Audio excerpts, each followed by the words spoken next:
నమస్కారం ఘంటారావానికి స్వాగతం. ముందుగా ప్రధాన అంశాలు. హైదరాబాద్ పాతబస్తీ దివాన్ దేవుడిలో భారీ అగ్ని ప్రమాదం. 10 అగ్నిమాపక యంత్రాలతో మంటలార్పుతున్న సిబ్బంది.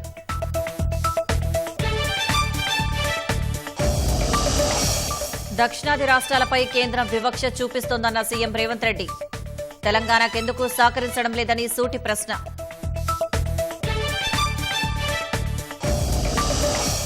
నేడు సీఎం నియోజకవర్గం కొడంగల్లో బీఆర్ఎస్ రైతు దీక్ష. ఏ ముఖం పెట్టుకుని వస్తున్నారని కేటీఆర్పై కాంగ్రెస్ విమర్శలు.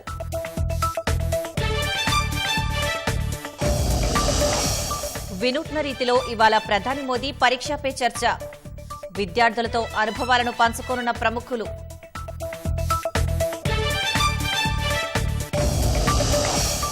నేటి నుంచి బెంగళూరులో వైమానిక షో. 90 దేశాల ఉత్పత్తుల ప్రదర్శన.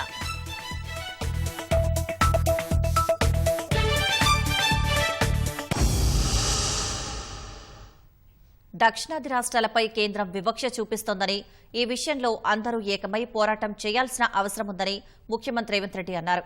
కేరళ తిరువనంతపురంలో నిర్వహించిన మాతృభూమి ఇంటర్నేషనల్ ఫెస్టివల్ ఆఫ్ లెటర్స్ సదస్సులో కీలక వ్యాఖ్యలు చేశారు. అభివృద్ది చెందుతున్న తెలంగాణ రాష్ట్రానికి కేంద్రం ఎందుకు మద్దతివ్వడం లేదని ప్రశ్నించారు. దక్షిణాది రాష్ట్రాల అభివృద్ధికి కేంద్ర ప్రభుత్వం సహకరించట్లేదని ముఖ్యమంత్రి రేవంత్ రెడ్డి వెల్లడించారు. కేరళలోని తిరువనంతపురంలో మాతృభూమి దినపత్రిక నిర్వహించిన మాతృభూమి ఇంటర్నేషనల్ ఫెస్టివల్ ఆఫ్ లెటర్స్ సదస్సులో ముఖ్య అతిథిగా పాల్గొన్నారు. జనాభా ప్రాతిపదికన లోక్సభ నియోజకవర్గాల పునర్విభజన చేస్తే దక్షిణాది రాష్ట్రాల్లో సీట్లు పెరగకపోగా భారీగా తగ్గే అవకాశం ఉందన్నారు. ఒకే దేశం ఒకే ఎన్నిక నినాదం వెనుక ఒకే వ్యక్తి ఒకే పార్టీ అనే ప్రధాని మోదీ రహస్య ఎజెండా ఉందని ఆరోపించారు. Government of India is going to take up this delimitation with population. We are going to lose our sitting seats. Not even we are not going to increase our seats. We are going to lose our sitting seats. So that is why I have told Narendra Modi ji in one platform. So if we wanted to do delimitation with increasing parliament seats, proportionate.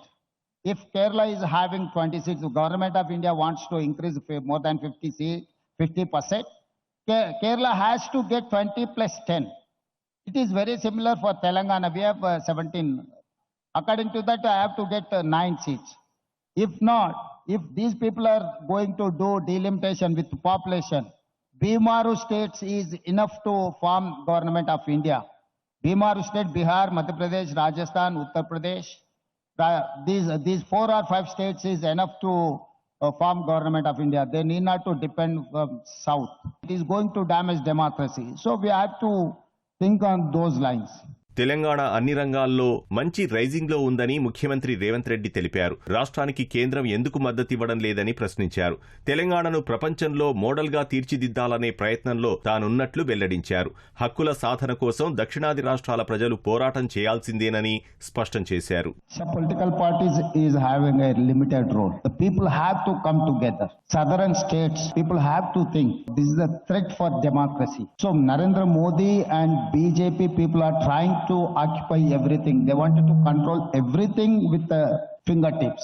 So this is the time we have to react.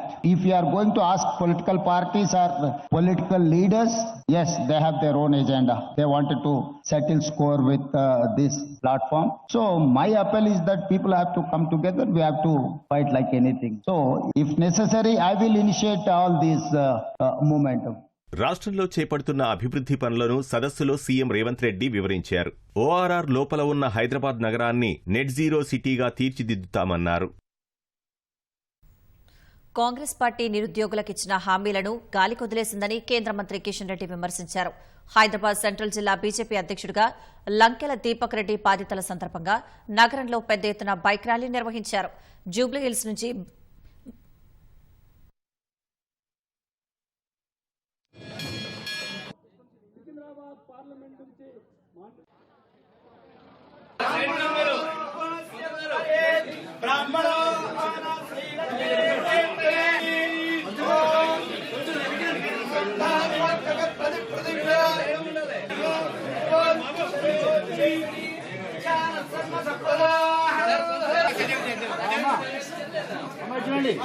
ముందు GHMC GHMC greater Hyderabad సంబంధించినటువంటి municipal corporation ఎన్నికలు ఉంటాయి.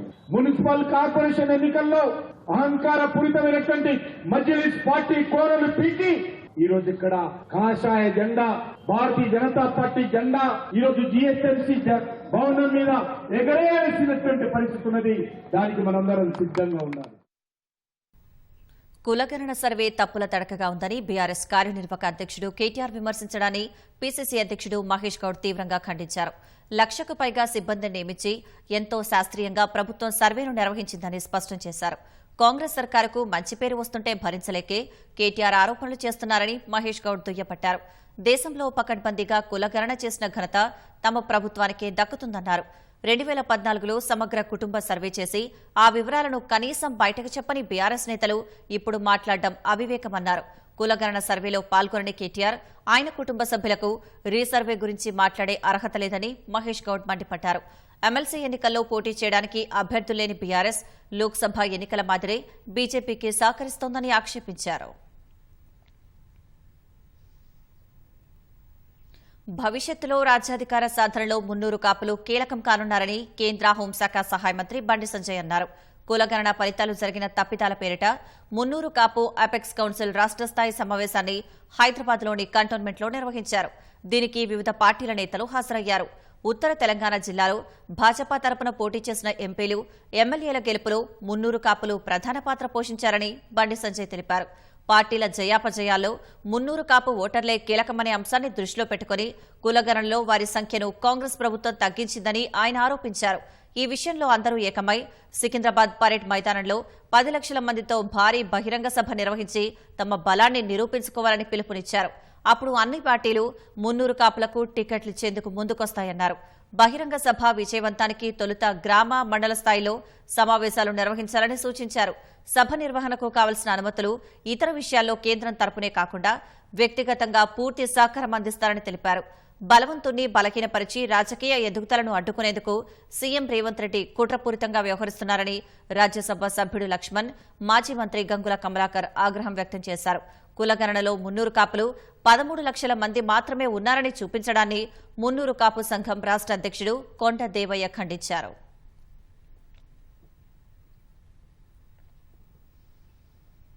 కొడంగల్ నియోజకవర్గంలోని కోస్గిలో ఇవాళ BRS రైతు దీక్ష చేపట్టనుంది. ఆ party కార్యనిర్వాహక అధ్యక్షుడు కేటీఆర్ ఈ కార్యక్రమానికి హాజరు కానున్నారు. రుణమాఫీ పూర్తి చేయాలని, రైతు భరోసా నిధులను విడుదల చేయాలని డిమాండ్ చేస్తూ రాష్ట్ర వ్యాప్తంగా ఈ దీక్షలు చేపడుతున్నారు. ఇందులో భాగంగా ఇవాళ సీఎం రేవంత్ రెడ్డి ప్రాతినిధ్యం వహిస్తున్న కొడంగల్ నియోజకవర్గంలోని కోస్గిలో దీక్ష చేపట్టనున్నారు. ఈ సభకు వేలాదిగా రైతులు హాజరు కావాలని మాజీ ఎమ్మెల్యే పట్నం నరేందర్ రెడ్డి కోరారు. రాష్ట్ర వ్యాప్తంగా సంచలనం రేపిన మీర్పేట మహిళా హత్య కేసులో నిందితుడు గురుమూర్తిని కస్టడీ తీసుకుని పోలీసులు విచారిస్తున్నారు. దీనికి సంబంధించి మరిన్ని వివరాలు మా ప్రతినిధి రమేష్ అందిస్తారు. రాష్ట్రంలో సంచలనం సృష్టించిన మీర్పేట్ మహిళా హత్య కేసులో నిందితుని గురుమూర్తిని పోలీసులు కస్టడీ తీసుకుని విచారిస్తున్నారు. 2 రోజుల పాటు అతని కస్టడీకి సంబంధించి కూడా పూర్తి కావడం జరిగింది. మరో 2 రోజుల పాటు కూడా అతన్ని కస్టడీలో విచారించి తర్వాత కీలకమైన అంశాలను అయితే పోలీసులు అయితే రాబట్టే అవకాశం ఉంది. అయితే భార్యను హత్య చేసి ముక్కలుగా చేసి తర్వాత పారవేసిన ఘటనలకు సంబంధించి కూడా రాష్ట్రంలో ఒకసారి ఉలిక్కిపడిన ఘటనలు అయితే చోటు చేసుకుందని చెప్పవచ్చు. కానీ ఈ ఘటనకు సంబంధించి ప్రధాన కారణం ఆమెను అంటే ప్రణాళిక ప్రకారమే ఆమెను హత్య చేసినట్టు చెప్పి పోలీసులు అయితే గుర్తించడం జరిగింది. ఆమెను అంటే గతంలో పెద్ద మనుషుల సమక్షంలో కూడా వారి ఊర్లో ఎవరైతే గురుమూర్తి ఊర్లో కూడా పంచాయతీ పెట్టిందని ఒక కోపంతో ఇటు గురుమూర్తి కానీ గురుమూర్తి కుటుంబ సభ్యులు కూడా ఆమె వేధించినట్లు కూడా మాధవి ఎవరైతే మృతురాలు ఉందో మాధవి కుటుంబ సభ్యులు పోలీసులకు అయితే వెళ్లించడం జరిగింది. ఆ నెపంతోనే పక్క ప్రణాళికతోనే ఈ హత్య చేసి ఉండని చెప్పి కూడా పోలీసు కస్టడీలో గుర్తించిన పరిస్థితి గుర్తించినట్లు కూడా తెలుస్తుంది. దీంట్లో గురుమూర్తికి ఇప్పటికే హత్య కేసుకు సంబంధించి కూడా అతన్ని కేసులు నమోదు చేయడం జరిగింది. దాంట్లోనే ముగ్గురు కూడా సంబంధించి ఇటు గురుమూర్తి సోదరి సుజాత కానీ తర్వాత తల్లి సుబ్బలక్ష్మితో పాటు తర్వాత ఆ సోదరుడు కిరణ్ కూడా వీళ్ళు ముగ్గురు పైన కూడా గృహహింస కింద సంబంధించి కూడా BNS 85 కింద కూడా పోలీసులు ఆ సెక్షన్ అయితే యాడ్ చేయడం జరిగింది. ప్రస్తుతం వీరిని కూడా మరొకసారి పోలీసులు కూడా వారిని కూడా విచారించే అవకాశాలు అయితే కనపడుతున్నాయి. ఇప్పటికే మాధవికి సంబంధించిన తల్లిదండ్రులు కానీ తర్వాత పిల్లలకు సంబంధించి కూడా పోలీసులు స్టేట్మెంట్ కూడా రికార్డ్ చేయడం జరిగింది. కానీ ఈ 4 రోజుల పాటు గురుమూర్తికి సంబంధించి నుంచి కూడా కస్టడీలో కీలకమైన విషయాలు అయితే పోలీసులు అయితే రాబట్టినట్టు తెలుస్తుంది. 15వ తేదీన అంటే గత నెల 15వ తేదీన సోదరి ఇంట్లో పిల్లల్ని అక్కడే వదిలివేసి తర్వాత ప్రణాళిక ప్రకారమే వీళ్ళు మీర్పేటలోని తన నివాసానికి మాధవిని తీసుకొని రావడం జరిగింది. తర్వాత అదే రోజు గొడవ పడి తర్వాత ఆమెను గొంతు నమిలి చంపి తర్వాత ఆనవాళ్ళు లేకుండా కూడా ముక్కలుగా చేసి బాడీని ముక్కలుగా చేసి కూడా పారవేసినట్లు కూడా పోలీసులు గుర్తించిన సంగతి తెలిసింది. అయితే 18వ తారీఖున ఇటు మాధవి తల్లిదండ్రులకు సమాచారం ఇచ్చి తర్వాత వాళ్ళతో పాటు మీర్పేట పోలీస్ స్టేషన్కి వెళ్ళి ఫిర్యాదు చేయడంతో కూడా పోలీసులు కేసు నమోదు చేసి కూడా దర్యాప్తు అయితే చేయడం జరిగింది. ఇక్కడైతే మీర్పేటలోని వాళ్ళు నివాసం ఉంటున్నారో అక్కడ మాధవితో పాటు గురుమూర్తి కూడా ఇద్దరు కూడా ఇంట్లోకి వెళ్ళిన సీసీ ఫుటేజ్ విజువల్స్ ఉన్నాయి. కానీ తిరిగి ఆ మాధవి ఇంట్లో నుంచి బయటకు వచ్చిన సీసీ ఫుటేజ్ లేకపోవడంతో కూడా అనుమానం వ్యక్తం చేసడంతో కూడా వారం రోజుల పాటు అతన్ని పలు రకాలుగా ప్రశ్నించేప్పటికీ తనను ఈ హత్య చేయలేదని చెప్పి కూడా బుకాయించడం జరిగింది. కానీ పోలీసులు తదనే సెల్లో పోలీసులు విచారించిన తర్వాత గత నెల 28వ తేదీన తను హత్య చేసినట్లు ఒప్పుకున్న తర్వాతనే పోలీసులు అతన్ని రిమాండ్కి అయితే తరలించడం జరిగింది. రిమాండ్ తరలించిన తర్వాతనే ప్రస్తుతం అతన్ని రిమాండ్ ఖైదీగా ఉన్నారు. అతన్ని పోలీసులు కోర్టులో అంటే పోలీస్ కస్టడీకి సంబంధించి కూడా విచారణ జరిపాలి. పోలీస్ కస్టడీలో కొన్ని కీలకమైన విషయాలను కూడా అతని నుంచి రాబట్టాలని చెప్పి కూడా పోలీసులు కస్టడీ అయితే తీసుకోవడం జరిగింది. మొత్తం 4 రోజుల పాటు కోర్టు అనుమతి ఇవ్వడంతో కూడా 2 రోజుల పాటు ఇప్పటికే కస్టడీ పూర్తి కావడం జరిగింది. మరొక 2 రోజుల పాటు కస్టడీలో అతనికి సంబంధించి అంటే హత్య ఘటనకు సంబంధించి కూడా పూర్తి స్థాయిలో వివరాలు రాబట్టడానికి కూడా పోలీసులు అయితే చూస్తున్నారు. దీంట్లో పలు కీలకమైన అంశాలు అతని నుంచి అయితే ప్రస్తుతం అయితే రాబట్టినట్టు తెలిసింది. దాంట్లో అంటే ప్రణాళిక ప్రకారమే హత్య చేసి ఉన్నారని చెప్పి కూడా మొదటగా గుర్తించినప్పటికీ వాటిని సంబంధించిన ఆధారాలు కానీ తర్వాత ఇప్పటికే కొన్ని వరకు వివరాలు కూడా తీసుకోవాలని చెప్పి కూడా పోలీసులు అయితే భావిస్తున్నారు. కాబట్టి మరొక 2 రోజులు అంటే ఈ రోజు రేపు ఉన్నది కాబట్టి రేపు సాయంత్రం కోర్టులో హాజరుపరిచి మళ్ళీ తర్వాత రిమాండ్కి అయితే పంపించే అవకాశం ఉంది. దీంట్లో తల్లిదండ్రులకు సంబంధించి కూడా చిత్రహింసలు గృహహింసకు సంబంధించి కూడా పెట్టడంతో కూడా వారిపై కూడా సెక్షన్ యాడ్ చేశామని చెప్పి కూడా పోలీసులు అయితే చెప్తున్నారు. దీనికి సంబంధించి పోలీసులు అంటే ఇంకా అతని నుంచి మరి ఎలాంటి విషయాలు రాబడతారో ఈ 4 రోజుల కస్టడీకి సంబంధించి కూడా ఎలాంటి విషయాలు రాబట్టి తర్వాత కోర్టులో వాటికి సంబంధించిన కన్ఫరెన్స్ రిపోర్టు నివేదికను కూడా ఇస్తారనేది కూడా ప్రస్తుతం అయితే వేచి చూడాల్సిన పరిస్థితి అయితే ఏర్పడింది. Vote studio. ధన్యవాదాలు రమేష్. మినీ మేడారం జాతరలో భక్తులకు ఇబ్బందులు లేకుండా అన్ని ఏర్పాట్లు చేయాలని పంచాయతీరాజ్ శాఖ మంత్రి సీతక్క అధికారులను ఆదేశించారు. ములుగు జిల్లా తాడ్వాయి మండలంలోని మేడారంలో సమ్మక్క సారలమ్మను దర్శించుకున్నారు. జంపన్న వాగు వద్ద స్నానఘట్టాలు పరిశీలించారు. అనంతరం పూజారులతో సమావేశమయ్యారు. ఈ నెల 12 నుంచి 4 రోజుల పాటు జరిగే మినీ మేడారం జాతరకు 20 లక్షల మంది వరకు భక్తులు వస్తారని సీతక్క తెలిపారు. అందుకు అనుగుణంగా ఏర్పాట్లను పర్యవేక్షించాలని అధికారులకు దిశానిర్దేశం చేశారు. నిరంతర విద్యుత్, వైద్య సేవలు అందుబాటులో ఉంచాలన్నారు. క్యూలైన్లలో తొక్కిసలాట జరగకుండా పోలీసులు జాగ్రత్తగా ఉండాలని సీతక్క సూచించారు. యాదగిరి శ్రీ లక్ష్మీ సమేత పంచనరసింహ స్వయంభూ భూక్షేత్రంలో విశిష్ట ఆధ్యాత్మిక మహాక్రతువు స్వర్ణ విమానం ఆవిష్కరణకు సన్నాహాలు మొదలయ్యాయి. వానమామలై మధుర పీఠాధిపతి రామానుజాచార్య స్వామి పర్యవేక్షణలో 66 కిలోల బంగారు కవచాలతో రూపొందిన స్వర్ణ విమానం సంప్రోక్షణకు ఈ నెల 19 నుంచి 5 రోజుల మహా కుంభాభిషేకం కొనసాగనుంది. 45 అడుగుల ఎత్తుగల ఆలయ విమానాన్ని స్వర్ణమయం చేసే పనులు 90% పూర్తయినట్లు ఆలయ భాస్కర్రావు తెలిపారు. మహాకుంభాభిషేకంలో పంచకుండాత్మక మహాయాగం నిర్వహణకు ప్రధాన ఆలయ ఉత్తర మాడవీధిలో ఏర్పాట్లు చేస్తున్నారు. 108 మంది ఋత్వికులతో 5 రోజుల పాటు నారసింహులమూర్తి మంత్రం, స్తోత్రం, వేదంతో పాటు రామాయణ, భారత ఇతిహాసాల పఠనం కొనసాగుతుంది.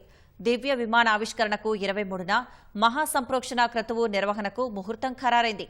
ఎలక్షన్ కమిషన్ అనుమతిస్తే సీఎం రేవంత్ రెడ్డి పాల్గొనే అవకాశం ఉందని ఈవో పేర్కొన్నారు.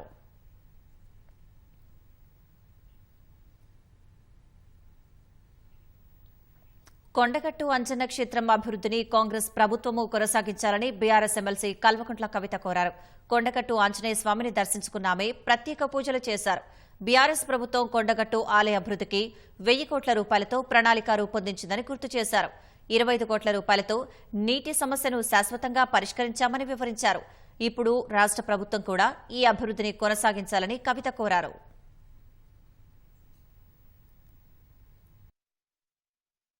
ప్రభుత్వం రాజకీయాలకు అతీతంగా ప్రజలు పెద్ద ఎత్తున వచ్చేటటువంటి క్షేత్రం మీద దృష్టి పెట్టాలి. దీన్ని రాజకీయాలకు ఆపాదించొద్దు. ఇదివరకు 1000 కోట్లు ప్రకటించడం, అవసరం ఉంటే అవకాశం ఉంటే మీరు ఎక్కువన్నా డబ్బులు ఇవ్వండి, కానీ తక్కువ ఇవ్వకుండా స్వామివారి ఆలయం యొక్క అభివృద్ధిని ఆపకుండా ముందుకు తీసుకెళ్లాలని చెప్పి నేను కోరుతా ఉన్నాను. మరి పెద్ద ఎత్తున యువకులు హనుమాన్ దీక్ష కూడా వేసేటటువంటి కార్యక్రమం త్వరలోనే ఏప్రిల్ నుండి స్వామివారి చిన్న జయంతి నుండి ప్రారంభమవుతుంది కాబట్టి ఆ లోపల పెండింగ్ ఉన్నటువంటి పనులను, ఎండాకాలం కూడా రాబోతుంది కాబట్టి తక్షణమే పూర్తి చేయాలని చెప్పి నేను ప్రభుత్వాన్ని డిమాండ్ చేస్తా ఉన్నాను. పట్టభద్రుల ఎమ్మెల్సీ ఎన్నికల్లో బీజేపీ కాంగ్రెస్ మధ్య పోటీ ఉంటుందని మెదక్ ఎంపీ రఘునందన్ రావు అన్నారు. సిద్దిపేట బీజేపీ కార్యాలయంలో ఆ పార్టీ పట్టభద్రుల ఎమ్మెల్సీ అభ్యర్థి అంజిరెడ్డి ప్రచార సన్నాహక సమావేశంలో పాల్గొన్నారు. ఎమ్మెల్సీ ఎన్నికల్లో బీజేపీ గెలుపుతో కాంగ్రెస్ ముక్త భారత్ దిశగా నిజమైన పునాది పడుతుందని రఘునందన్ రావు స్పష్టం చేశారు. డాంబికాలు పలుకుతున్న కేటీఆర్ ఎమ్మెల్సీ ఎన్నికల్లో బీఆర్ఎస్ అభ్యర్థులను ఎందుకు బరిలో నిలపలేదని ప్రశ్నించారు. మనం తెలంగాణ, కర్ణాటక, హిమాచల్ ప్రదేశ్ 3 రాష్ట్రాలలో మిగిలింది కాంగ్రెస్. ఈ 3 పోతే ఈ దేశంలో కాంగ్రెస్ అనేది ముక్త భారతం అయిపోతుంది. కాబట్టి ఈ 3 జరగాలంటే దానికి పునాది ఇప్పుడు జరిగేటువంటి ఎమ్మెల్సీ ఎన్నికలు అనేవి పునాదిగా మిగులుతాయి. టీఆర్ఎస్ వాళ్ళందరూ వాళ్ళే సెల్ఫ్ గోల్ కొట్టుకొని వెళ్ళిపోయారు. ఇక నువ్వనైనా ఇద్దరమే తెలుసుకోవాలి. కాంగ్రెస్ వాడు కనబడితే కొడతారట. కేటీఆర్ మాట్లాడతారు. కొట్టేదంటే మరి క్యాండిడేట్ ఎందుకు పెడతలేరు మీరు? అందుకని వాళ్ళు వల్కేటియన్ని ఉత్తర కుమార ప్రగల్భాలు తప్ప గ్రౌండ్ రియాలిటీ లేదు.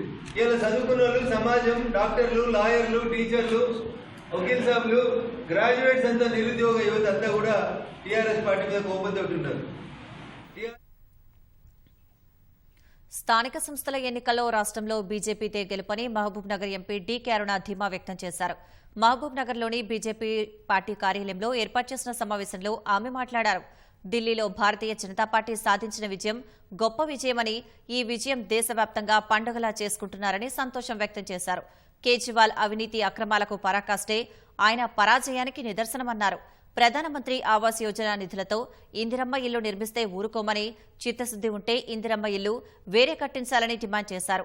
అబద్దపు హామీలతో అధికారంలోకి వచ్చిన కాంగ్రెస్ ప్రభుత్వంపై ప్రజల్లో రోజురోజుకు వ్యతిరేకత పెరిగిపోతుందని డీకే అరుణ విమర్శించారు. ప్రజల లోపల తీవ్రమైనటువంటి వ్యతిరేకతను ఎదుర్కొంటున్నటువంటి కాంగ్రెస్ ప్రభుత్వం మళ్ళీ ఒక ఆశ పెట్టి లోకల్ బాడీస్ లో గెలవాలంటటువంటి తాపత్రయంతోనే వాళ్ళు ఎన్నికలకు పోతున్నారు. నేను ప్రజలను ఒకటే కోరుతా ఉన్నా, ఈ ఎన్నికల్లో కర్రుగాల్చి వాత పెడితేనే కాంగ్రెస్ పార్టీకి మీకు ఇండ్లు వస్తాయి, మీకు రైతు భరోసా వస్తుంది, నిరుద్యోగ భృతి వస్తుంది.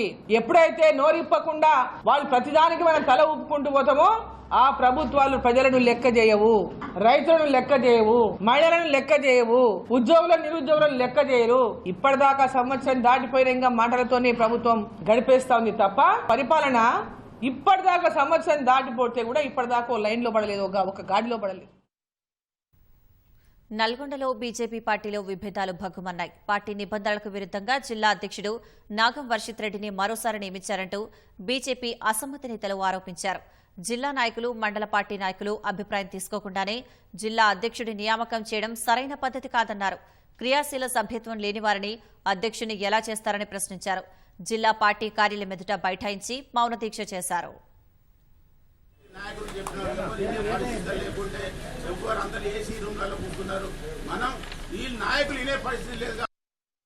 ఆయన ఏ విధంగా క్రియాశీల లేదు, కనీసం బూత్ అధ్యక్షుడు కూడా చేయలేదు. డైరెక్ట్ అధ్యక్షుడు ఏ విధంగా చేస్తామని మా నాయకులందరూ కూడా చెప్పడం జరిగింది. అందరూ కూడా క్రమశిక్షణ పేరుతోటి మమ్మల్ని అనగదొక్కాలని చూసిరు, పెడచెవిన పెట్టారు. ఈరోజు కూడా మేము ముందు జాగ్రత్తతోటే ఈ నియామకం కంటే ముందే అందరు నాయకులకు కూడా ఈ విషయాలన్నీ కూడా చెప్పడం జరిగింది. కానీ మా అన్ని మాటలు పెడచెవిన పెట్టి మేనేజ్ చేసుకొని అర్ధరాత్రి ఈ యొక్క ప్రకటన చేయడం జరిగింది. కాబట్టి ఇప్పటికైనా పార్టీ చేసిన తప్పును గమనించి సరిదిద్దుకోవాలి. 30-40 సంవత్సరాల నుంచి ఉన్న కార్యకర్తలందరూ కూడా ఒకవైపు ఉంటే మిగతా వాళ్ళు ఒకవైపు అన్నట్టు ఈ యొక్క పార్టీ నియమ నిబంధనలను పాటించని కారణంగా ఈ యొక్క నల్గొండ జిల్లా అధ్యక్షుని విషయంలో పునః పరిశీలన చేయాలి, రికాల్ చేయాలి, మళ్ళీ నూతన అధ్యక్షుని నియమించాలి. హైదరాబాద్లోని పాతబస్తీలో భారీ అగ్ని ప్రమాదం సంభవించింది. పాతబస్తీ దివాన్ దేవుడిలోని 4వ అంతస్తులో ఉన్న బట్టల షాపులో తెల్లవారుజామున ఒక్కసారిగా మంటలు చెలరేగాయి. ఈ మంటలు వ్యాపించడంతో పక్కనే ఉన్న దుకాణాలు అంటుకున్నాయి. వెంటనే అగ్ని ప్రమాద సిబ్బంది అక్కడకు చేరుకుని మంటలను ఆర్పే ప్రయత్నం చేస్తున్నారు. వరుస షాపులకు మంటలు వ్యాపించడంతో భారీగానే ఆస్తి నష్టం జరిగి ఉంటుందని అంచనా వేస్తున్నారు. షార్ట్ సర్క్యూట్ కారణంగా ప్రమాదం జరిగి ఉండవచ్చని అధికారులు భావిస్తున్నారు.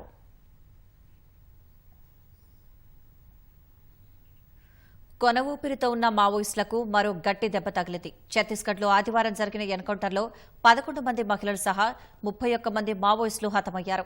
వారిలో మద్దేడు ఏరియా కమిటీ కార్యదర్శి బుచ్చన్న, పశ్చిమ బస్తర్ డివిజనల్ కమిటీ కార్యదర్శి, డివిజనల్ చేతన, నాట్యమంచ్ ఇన్ఛార్జ్ హుంగా కర్మ ఉన్నట్లు గుర్తించారు. మిగతా వారిని గుర్తించాల్సి ఉంది. ఛత్తీస్గఢ్ రాష్ట్ర చరిత్రలో రెండో పెద్ద ఎన్కౌంటర్గా పేర్కొన్న అధికారులు గాలింపు చర్యలు కొనసాగుతున్నట్లు తెలిపారు. ఆదివారం జరిగిన ఎన్కౌంటర్ ఛత్తీస్గఢ్ రాష్ట్రంలో చోటు చేసుకున్న ఎదురు కాల్పుల ఘటనల్లో రెండో అతిపెద్దది. గతేడాది సెప్టెంబర్ 4న బీజాపూర్ జిల్లా నారాయణపూర్, దంతెవాడ ప్రాంతంలో జరిగిన ఘటనలో 38 మంది మావోయిస్టులు మృతి చెందారు. ఆదివారం నాటి ఘటనతో కలిపి ఛత్తీస్గఢ్లో ఈ ఏడాది 81 మంది మావోయిస్టులు ప్రాణాలు కోల్పోయారు. ఛత్తీస్గఢ్ మహారాష్ట్ర సరిహద్దుల్లోని ఇంద్రావతి నేషనల్ పార్క్ సమీపంలోని మద్దేడు, పర్సెగూడ అటవీ ప్రాంతంలో ఆదివారం భారీ ఎదురు కాల్పులు జరిగాయి. ఇందులో 31 మంది మావోయిస్టులు, 2 జవాన్లు మృతి చెందారు. మృతుల్లో 11 మంది మహిళా మావోయిస్టులు ఉన్నారు. బీజాపూర్ జిల్లా పరిధిలో పోలీసు బలగాలపై దాడి చేసేందుకు మావోయిస్టులు వ్యూహం రచించారు. ఇంద్రావతి నేషనల్ పార్క్ సమీప అటవీ ప్రాంతంలోకి పెద్ద సంఖ్యలో చేరుకున్నారు.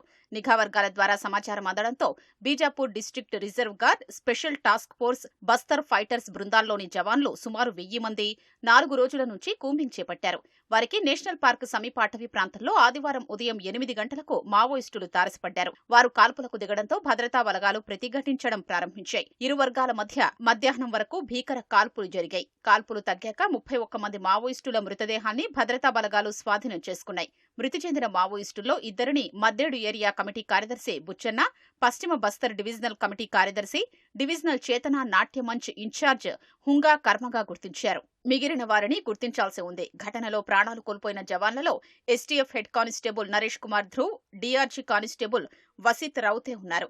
ఎస్టీఎఫ్ కానిస్టేబుల్ గులాబ్ మాండవి, జగ్గు కల్ము గాయపడగా హెలికాప్టర్లో రాయ్పూర్ ఆసుపత్రికి తరలించారు. వీరిద్దరి పరిస్థితి విషమంగా ఉన్నట్లు ఉన్నతాధికారులు తెలిపారు. ఘటనా స్థలంలో AK-47 తుపాకులు, INSAS 303, 12 bore barrel grenade launcher, ఇతర ఆయుధాలు, మందుగుండు సామాగ్రి లభ్యమయ్యాయి. ఎన్కౌంటర్ జరిగిన ప్రాంతంలో కూంబింగ్ కొనసాగుతోంది.